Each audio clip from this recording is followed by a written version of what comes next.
네, CB 사랑방 함께하고 계십니다. 매주 화요일은 우리의 일상, 특히 일터에서의 삶과 선택을 함께 좀 돌아보고 있습니다. 일터를 거룩하게 일과 신앙 모든 영역에서 승리하는 인생의 비결. 서정일의 일거양득 이어가죠. 부산 성시화운동본부 일터사역 싱크탱크 소장 서정일 목사님과 함께합니다. 어서 오세요. 네, 안녕하세요. 반갑습니다. 네, 목사님 반갑습니다. 어떻게 잘 보내셨나요? 2주 만에 뵙는 거죠? 네, 저는 근데 비가 많이 와서 좀 가슴 아픈 사건들이 많았죠. 네, 그렇게 또 보내고 나니 어제부터는 좀 날씨가 비도 살짝 왔지만 예, 그래도 이제 장마가 거의 끝난 거 아닌가 이런 생각도 들고요. 또 휴가들 계획하고 준비하시는 분들도 있으시고요. 아이들은 방학이고요. 맞습니다. 예, 그래서 또 이 여름 휴가 계획은 가지고 계신가요? 예, 휴가는 간간히 다녀와야 될 것 같습니다. 네, 그런 분들도 많으시더라고요. 예, 그래서 또 이 여름 더위와 함께 싸워야 하는 그런 시기지만 또 힘을 내서 각자의 삶 자리에서 또 이겨내시기를, 잘 지내시기를 바라면서 시작해 보도록 하겠습니다.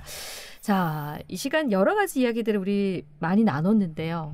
오늘은 일터에서의 일, 신앙, 신앙과도 연결이 되는 부분이겠지만 이 더 힘들어하는 부분이 있는 것 같더라고요. 바로 인간관계. 예, 일터에서만 인간관계가 힘들까 싶지만, 어쨌든 직장 내에서 인간관계 이 부분으로 인해서 힘들어하는 분들도 많으시고 어려움 겪는 분들 있으신데, 사실 관계에 문제가 생기면 그러면 안 되겠지만 최악의 경우 사실 안 보면 그만이다 이렇게 생각하기도 하는데 이게 사실 직장 내에서는 그게 그렇게 간단치 않은 것 같더라고요. 그렇죠. 안 볼 수 없는 관계잖아요. 그렇죠. 큰일 나죠. 그렇죠? 예, 제가 직장을 그만두지 않는 이상, 안 볼 수 없는 그런 관계인데, 싫어도 매일 얼굴 봐야 되고요.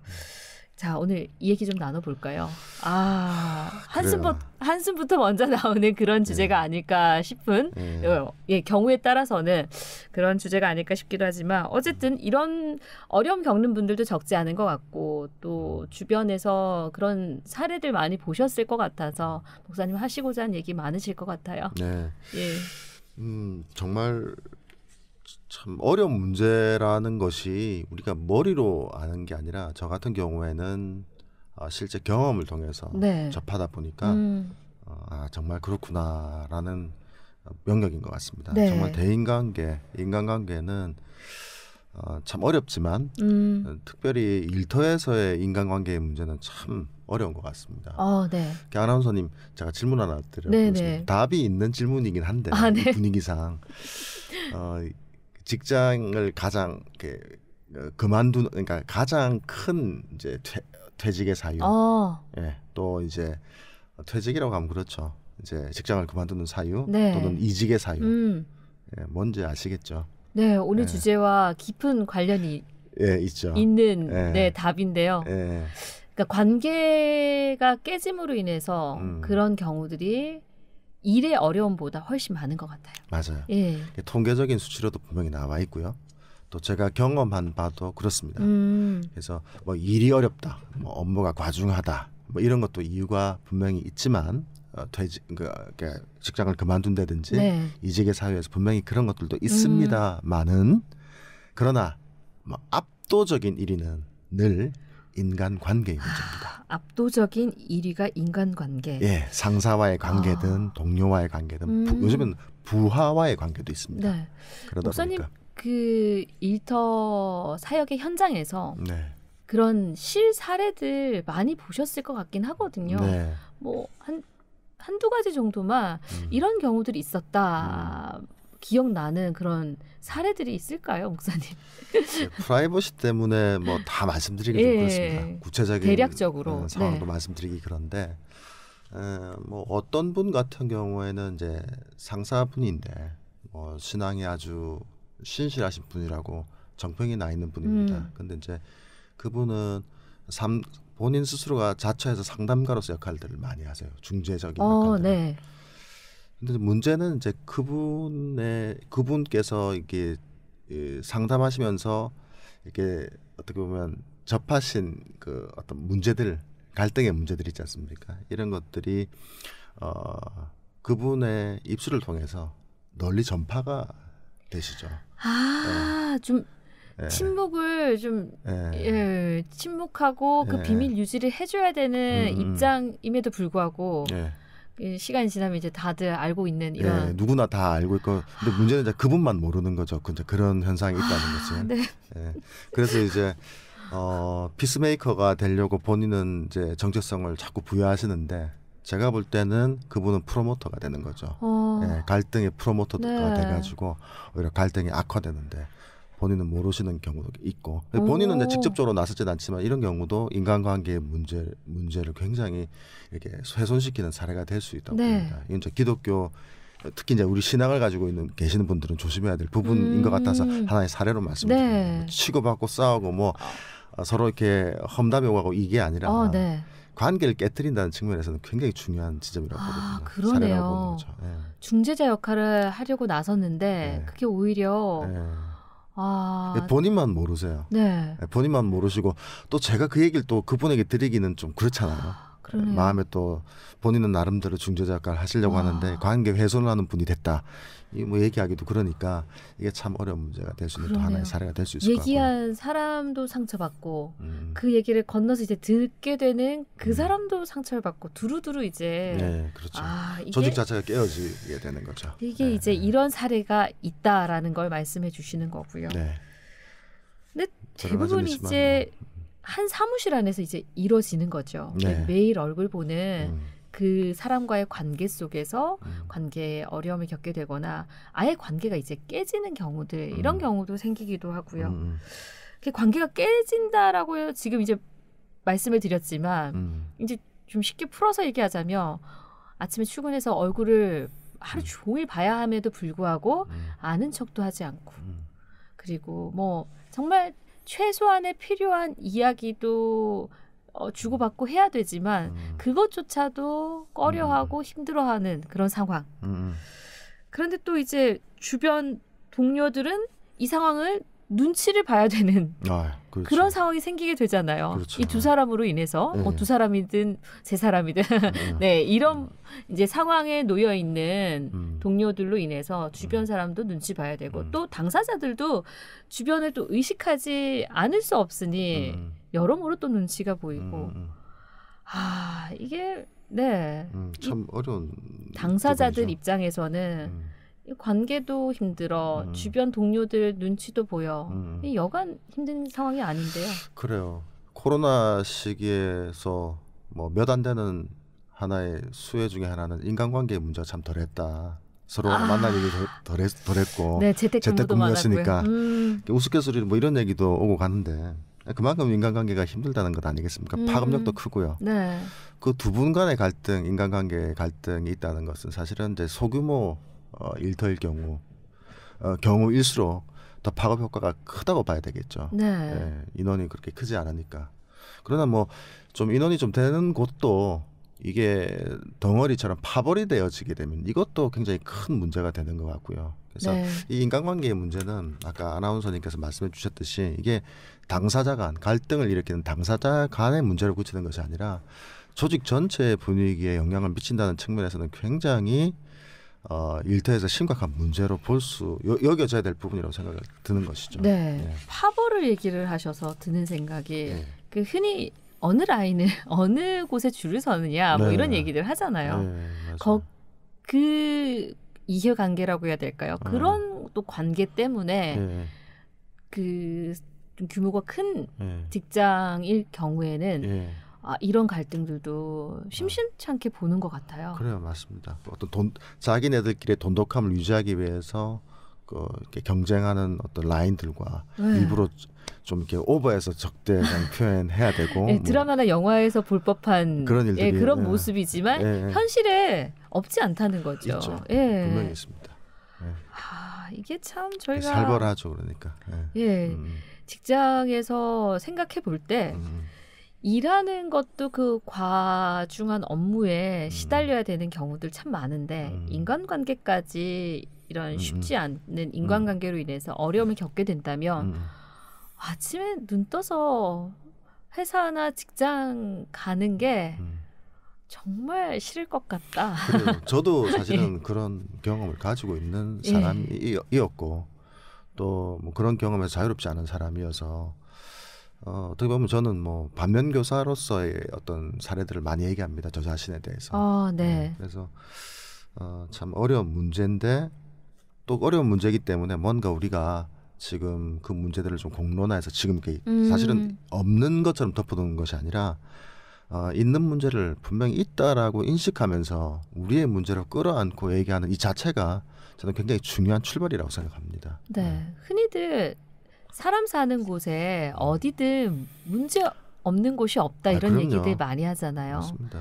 이게 직장 내에서 정말 하루 24시간을 기준으로 3분의 1을 보내는 이곳에서 일어나는 그 관계의 불편함은 그야말로 상상하기조차도 힘든 그런 일이 아닐까라는 생각 들거든요. 맞습니다.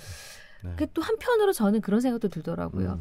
직장 내에서가 아니라 그러니까 일로 얽혀서 만난 관계가 아니라 다른 곳에서 그냥 사회생활을 하다 만난 그런 관계라면 잘 지낼 수 있지도 않을까? 맞아요. 그런 생각도 한편으로 들긴 하거든요. 네, 맞아요. 그래서 참 이게 좀 복잡 미묘한 그런 상황인데 관계가 틀어지는 이유도 그만큼 다양하겠지만 직장 내에서는 어쨌든 일로 관계가 맺어진 곳이기 때문에 일 때문에 그러니까 개인적인 그런 뭐 성향이라든지 그런 이유보다는 일로 인해서 틀어지는 관계들이 더 많지 않을까 이런 생각도 들거든요. 예, 맞습니다. 그 뭐 남자분들은 이게 군대 얘기를 해서 좀 죄송한데 남자분들이라면 되게 공감을 하실 겁니다. 군대 가면 사실 군대 가고 싶어서 가는 분들은 좀 몇 손가락 안에 꼽을 수 있지 않겠습니까? 저도 사실 그 몇 손가락 안에서 제외된 사람 중에 하나인데 그러니까 뭐 어떤 가치관 관계에서 팔도에서 모인 게 아니라 그냥 가야 되니까 징집된 거 아니겠습니까? 가면은 선배들이 늘 했던 얘기 또 뭐 저희 아버님도 늘 하셨던 얘기 또 군대 간 모든 선배들이 했던 얘기가 군대 가면 반드시 네가 아무리 잘해도 갈구는 사람은 꼭 있다. 왼수는 꼭 있으니까 그건 반드시 알고 그냥 군생활 해야 된다. 뭐 이런 얘기를 늘 들었었거든요. 그게 사실은 하나의 상식이라는 거죠. 오죽하면 사도 바울도 사역하면서 그러니까 저는 바나바와 사도 바울 그러니까 우리 바울 선생님과 바나바 선생님 두 분이 사역이 아니라면 부딪힐 일이 없을 뿐이라고 생각해요. 두 분 다. 근데 2차 전도 여행을 출발할 때 두 분이 심하게 다투시고 각자의 길로 가셨지 않습니까? 그러니까 같이 일을 하다 보면 아무리 그게 주의 일인 사역이라 하더라도 갈등이 나올 수밖에 없는 그런 어떤 측면이 있다고 봅니다. 오죽하면 제가 늘 이 바울 선생님을 얘기하는 게 죄송하긴 한데 만만하면 우리 바울 선생님을 말씀드리는데 개신교 하면 사실 바울 선생님에 대한 어떤 우리가 신뢰를 가지고 있기 때문에 말씀을 드리는 겁니다. 그만큼 우리 사도 바울 선생님이라 하더라도 같이 일을 할 때 바나바는 사실 뭐 생명의 은인이나 마찬가지입니다.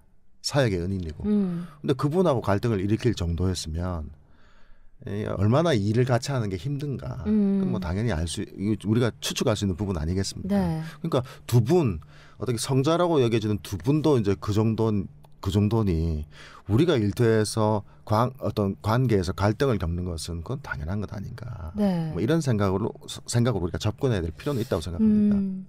그 관계가 이제 틀어지는 이유도 다양하지 않을까. 다양하다고 봐야죠. 뭐 업무적인 그런 이유 때문에 관계가 틀어졌다 하더라도 그 업무적인 어떤 이유에서라고 했을 때 그런 이유도 다양할 텐데 거기에 대해서도 좀 생각을 해볼 필요가 있을 것 같아요. 업무를 하면서 각자에게 주어진 업무가 딱 정해져 있으면 그렇죠. 관계가 틀어지는 일이 덜할까요? 그렇죠. 뭐 그렇게 해서 덜할 수도 있는데 또 그것만으로 그렇죠. 그런 건 아니기 때문에. 그러니까요. 이 이유도 다양할 텐데 그 틀어지는 이유가 뭘까? 거기에 대한 이야기도 좀 짚어봤으면 좋겠어요. 좋은 질문이신 것 같아요. 저도 그래서 이렇게 뭐 제 표현이 아니라 이제 학자의 표현을 빌리자면 그 인간의 품격이라고 하는 책이 있습니다. 네. 데이비드 브룩스라고 하는 분이 쓰신 책인데 이분은 이제 그 죄성을 가진 인간과 인간 그리고 이제 성화를 추구하는 인간 이 두 가지 유형을 가지고 아담 1, 아담 2. 네. 그리고 이제 아담 1은 죄성을 가진 인간, 그러니까 빅미 나를 크게 보고 그리고 이제 경쟁하고 또 탐욕을 추구하는 인간형, 죄성의 인간형을 이렇게 하나의 규정을 하면서 또 반대인 또 그 아담 2, 리틀미 나를 적게 보고 작게 보고 겸손하게 보고 네. 경쟁보다는 서로 상대방을 위해주고 그런 어떤 성화의 인간형 이 두 가지 인간형을 가지고 인간의 어떤 관계의 역학을 풀이한 그런 어떤 접근을 한 책이 있습니다. 근데 여기에 보면은 사실은 이제 마태복음 7장 1절에서 11절 말씀에서 말씀하고 계시는 원리가 그대로 나와 있습니다. 그러니까 내 눈에 티는 보지만 네. 아니 죄송합니다. 네. 성경을 또 이상하게 얘기했네요. 아니. 상대방의 눈에 티는 보지만 내 눈에 들보는 못 보는 거죠. 자, 그런 원리가 나와 있는 겁니다. 사실. 그러니까 인간관계의 문제의 원형은 사실 죄성이라고 저는 믿고 있습니다. 그게 여실히 드러나는 장면들이 보입니다. 네. 그래서 오죽 아닌 말로 그 사람이 일을 잘해도 내가 보기에 그 사람 말투가 싫으면 또 아닌 말로 내가 어떤 어릴 때 자라온 환경에서 가정에서 학대를 당했는데 그 학대를 한 가정의 가해자의 목소리가 그 사람과 비슷하든지 인상만 비슷해도 무조건 그 사람이 싫을 수 있습니다. 아닌 말로. 그러면 인간관계가 틀어질 수밖에 없죠. 그분이 어떤 행동을 하지 않아도 그럴 수도 있다는 거죠. 가정하자면. 그러니까 인간은 죄성을 가지고 있기 때문에 사실은 그런 측면에서부터 시작해서라도 관계의 어떤 갈등이 일어날 수밖에 없는 구조적인 근본을 갖고 있다라고 우리가 출발점을 잡고 가는 것이 굉장히 중요한 것 같습니다. 예. 여러 이유 중에 그냥 싫을 수도 있다는 건데 예. 그냥 싫음을 당하는 그 사람 입장에서는 그럼요. 가해당하는 거죠. 이 사람은 무슨 죄인가 이런 생각도 좀 들고요. 그러면 이제 그분도 이제 역학관계에 의해서 본인을 싫어한다는 걸 알게 되는 거죠. 네. 그럼 이제 그분도 그 상대방에 대한 어떤 반응이 나오게 되고 그러면 이제 인사도 안 하는 형국이 될 수도 있고 그렇게 되는 거 아니겠습니까? 그러게요. 이 경우도 지금 말씀해주신 경우도 있을 거고 앞서 얘기한 그 파벌 이제 구조적인 부분 그런 부분에 있어서 생각을 해볼 때는 이것도 죄성의 하나겠지만 욕심 내가 더 높은 곳에 올라가고자 하는 그 욕심으로 인해서 그 일을 처리하면 그런 과정 속에서도 우리 드라마에서 참 많이 보잖아요. 내가 이렇게 쌓은 그런 내가 열심히 일한 것들 가로채는 경우들도 생기게 되는 그런 모습들도 볼 수 있는 것 같고요. 정말 참 다양한 이유들이 있을 것 같아요. 네, 맞습니다. 그 사실 우리가 타락했다는 그 하나의 중요한 지표가 하나님과 인간 사이의 관계의 파괴지 않습니까? 그러니 인간관계 자체가 우리가 온전하게 가져간다는 것 자체가 사실은 불가능한 거고 죄성을 가지고 있는 연약한 인간들끼리 만났으니 거기서 스파크가 일어나지 않는 것은 그거는 그게 기적이다 봐야 되지 않겠습니까? 지금 시대는 사실 영원한 직장은 없다 이런 이야기들 지금 최근래의 얘기가 아니라 이전부터 쭉 이렇게 들어왔던 얘기지만 요즘 그 MZ세대라고 단정 지을 수는 없을 것 같고요. 좀 젊은 분들을 직장생활 하시는 분들 보니까 이런 관계 어려움을 겪을 때 쉽게 그냥 내가 여기서 굳이 이런 상황에서 다닐 필요가 있느냐 하고 그만두는 분들도 심심치 않게 보게 되는 것 같더라고요. 맞아요. 여기 아까 이직과 또 퇴직의 사유가 된다라는 것과 맥이 닿겠죠. 시작 때 목사님 말씀하셨던 그것과 이어지는 부분인데 그렇게 피하는 게 능사일까? 또 다른 그 직장에 갔을 때 또 관계에 어려움을 겪었을 때 그땐 또 어떻게 할 것인가라는 의문점이 계속 이렇게 맞습니다. 꼬리에 꼬리를 물게 되는데 이 꼬일 대로 꼬인 인간관계 어쩔 수 없다 이렇게 볼 수는 없을 것 같고요. 그럼요. 풀어야 되긴 할 텐데 어떻게 풀어야 할까? 이제 저희가 또 이제 그리스도인의 입장에서 좀 살펴봐야 될 텐데 네. 그리스도인이 상환관계의 당사자일 경우도 있어요. 네. 뭐 그 관계의 예외일 수는 없으니까요. 네, 네. 그 당사자일 경우부터 한번 생각을 해보면 어떨까요?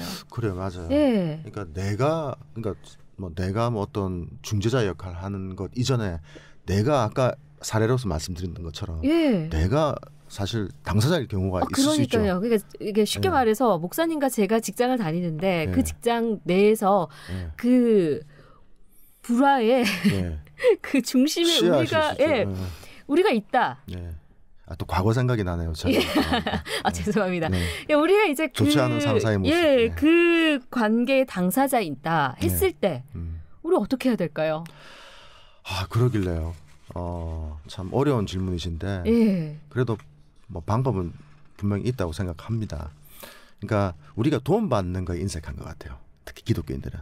그냥 본인이 도움 주려고 하는 자꾸 주인공이 되려고 강요 아닌 강요 또 분위기에 휩쓸려 있다 보니까. 근데 우리가 도움을 받아야 될 당사자일 수도 있거든요. 심지어는 우리가 문제 아닌 가해자일 수도 있다는 겁니다. 네, 아까 말씀드렸듯이 본인만 모르고. 그렇죠. 그럼 뭐 우리가 메타인지 요즘에 얘기를 많이 하지만 사실 메타인지의 원형은 기독교 신앙 아닙니까? 하나님의 어떤 관점에서 기준에서 우리를 이렇게 비춰보는 거죠. 네. 근데 이제 죄성을 가지고 있는 우리 인간이 관계에서 어떤 격앙이 돼 있으면 그게 사실 잘 안 되죠.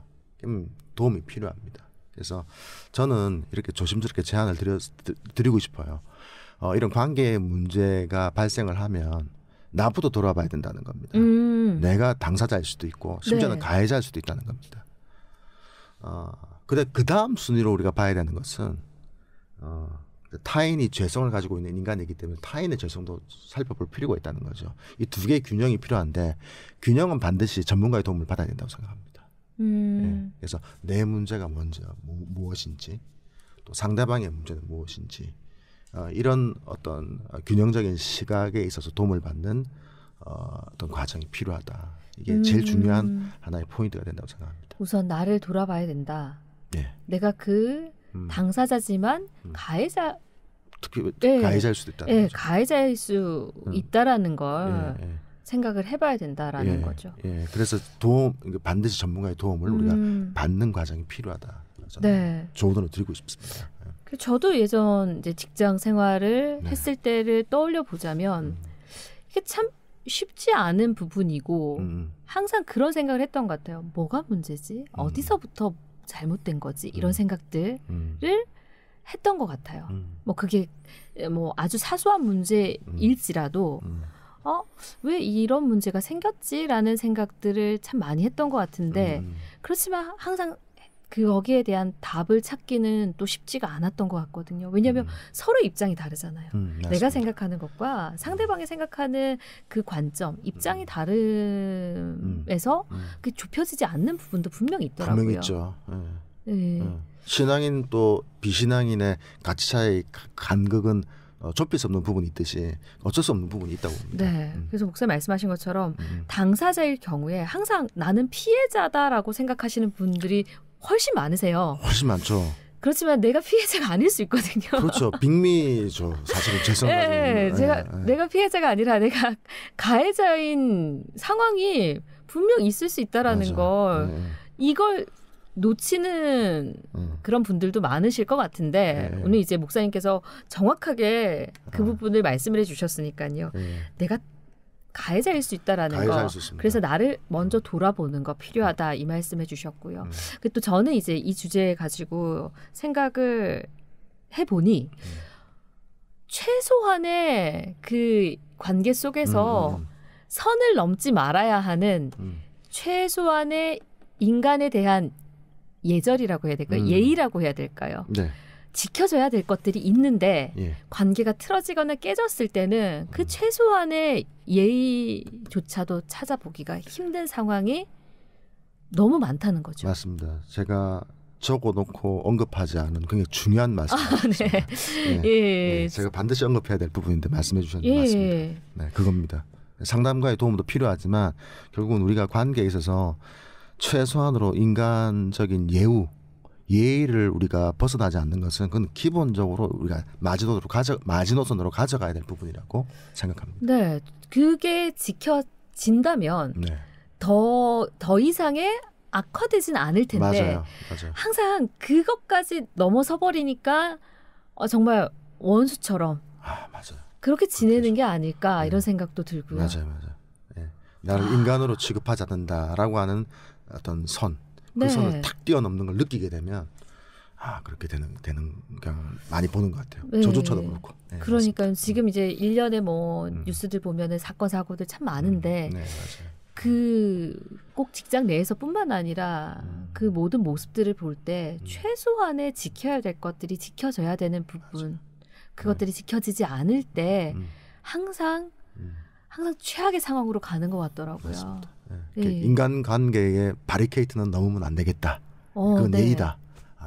그게 그리스도인의 뭐 입장 이런 걸 다 떠나서 그냥 모든 인간관계에 있어서 최소한의 지킬 건 지켜야 한다라는 그런 생각이 문득 들더라고요. 굉장히 중요한 말씀이십니다. 네, 이제 목사님께서 이제 당사자일 경우 뭐 이런 얘기도 해주셨고 저희가 이제 어떤 지켜야 될 건 선은 지켜야 된다 이런 얘기까지 나눴는데 이제 당사자가 아닌 경우가 있어요. 앞서 이제 보고 있는 주변인으로서의 모습도 한번 생각을 해봐야 될 것 같아요.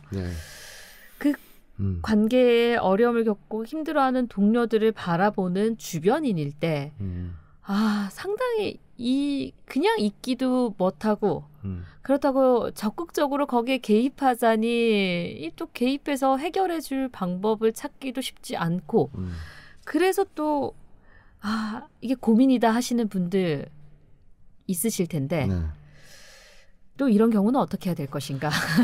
그래요. 근데 이제 모른 척 그냥 뭐 내일도 아닌데 뭐 거기까지 내가 관여할 필요 있겠느냐라고 생각하는 건 또 신앙인으로서의 자세가 아닌 것 같기도 하고요. 예. 그곳에서 우리가 뭐 피스메이커로서의 역할은 하지 못할지언정 그래도 최소한의 또 여기서도 뭔가 역할이 필요하지 않을까 이런 생각도 들거든요. 그래요. 맞습니다. 아까 제가 들었던 사례 기억나시겠죠? 중재하셨던 그분. 네. 유명해지셨습니다. 지금. 네. 중재자인 그분.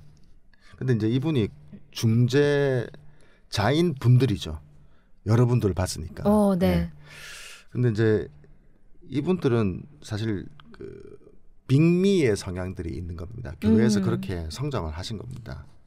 늘 리더셨고 다른 사람의 인생에 대해서 뭔가 훈계를 늘 하셨던 인생이시고 이제 그게 이제 습관화된 거죠. 근데 이게 굉장히 위험하다는 겁니다. 훈련이 안 돼 있는데 습관화된 겁니다. 그런 위치가. 그러니까 이제 그걸 다룰 수 있는 어떤 근력이 없는 거죠. 그 사람의 인생, 상대방의 어떤 아픔을 들은 어떤 히스토리들 또 내막들 이런 것들을 다룰 수 있는 근력이 없다 보니까 이게 막 자꾸 쏟아지는 겁니다. 흩어지고 흘리고. 그래서 근력을 길러야 되겠죠. 그러니까 본인이 중재자인지 아닌지는 훈련을 통해서 객관적으로 검증이 돼야 됩니다. 사역입니다. 그러니까 이것도 훈련이 필요하다 맞습니다. 말씀이시네요. 그러니까 피스메이커 역할, 직장에서의 피스메이커 역할은 사실은 이제 저 같은 경우 기독교에서 사목의 역할을 할 때 사목들이 했습니다. 무슨 얘기인지 아시겠죠? 사역자들이 할 수 있는 영역입니다. 그러니까 일반 직장에서 내가 피스메이커 역할을 하겠다, 중재자가 되겠다 하면 훈련을 받으셔야 됩니다. 반드시. 그러니까 일터에서 상담하고 또 그 상담의 어떤 기능을 통해서 그 실타래들을 아주 이렇게 신중하게 풀어나가는 근력의 훈련들이 반드시 필요한데 이것이 된 분들이 많이 없을 거예요.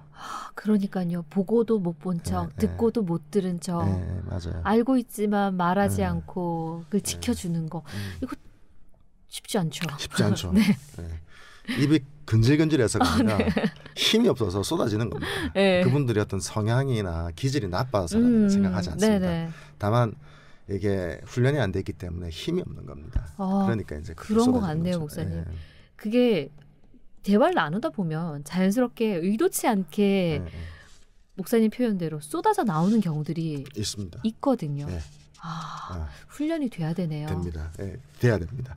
그래서 저는 이제 저는 제발 좀 5번 이 5번째 질문에 대해서 이렇게 제발 좀 이렇게 이라는 표현을 쓰면서까지 드리고 싶은 당부는 그냥 내가 피스메이커가 돼야 된다. 또 중재자가 돼야 된다. 그런 짐을 좀 내려놓으셨으면 좋겠습니다. 그거는 훈련받은 사역자가 해야 될 영역이니까 전 그런 마음의 부담이 있으면 훈련을 받으시기를. 훈련을 받으시거나 네. 주변에 있는 그럼요. 사역자에게 네. 좀 맡겨서 네, 그렇죠. 해결하던지. 전문가에게. 네. 네. 그래서 두 번째 드리려고 했던 말씀인데 바로 이어서 말씀해 주시네요. 맞습니다. 그러니까 내가 그렇게 훈련을 받든지 아니면 주변에 훈련된 사역자한테 이렇게 부탁을 드리는 거죠. 그렇게 해결해 나가시는 게 좋습니다.